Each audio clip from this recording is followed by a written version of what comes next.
അപ്പോൾ നല്ല അടിപൊളി ചീനിക്കിഴങ്ങ് നമുക്ക് തന്നെ സ്നേഹക്കുട്ടി കുറേ കിട്ടിയിട്ടുണ്ട്. അച്ഛന്മാരും അമ്മമാരും എല്ലാം തകർത്ത് കഴിക്കുകയാണ്. ഞാനും ഒരു ശകലം കഴിച്ചു. പക്ഷേ നല്ല മധുരമുണ്ട് കേട്ടോ, നല്ല മധുരമുണ്ട്. എന്തായാലും അടിപൊളിയാണ്.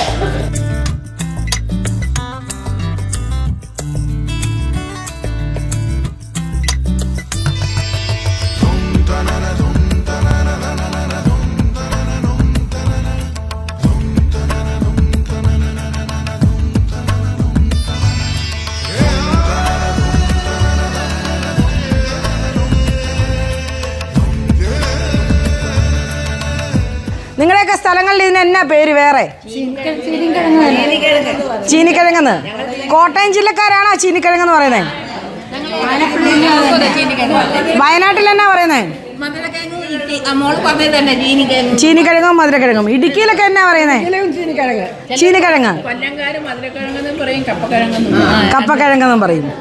പല പല പേരുകളാണ്. മധുരക്കിഴങ്ങ്, ചീനിക്കിഴങ്ങ്, കപ്പക്കിഴങ്ങ് എന്നൊക്കെ പല പല പേരുകളുണ്ട്. ദഹനത്തിന് നല്ല. പെട്ടെന്ന് ചീനിക്കിഴങ്ങ് കഴിച്ചിട്ട് ഈ കപ്പളങ്ങ കഴിച്ച് ദഹിക്കട്ടെ അല്ലേ?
ബാലൻസും ഞാനും കൂടി മധുരക്കിഴങ്ങ് കഴിക്കുകയാണ് അല്ലേ?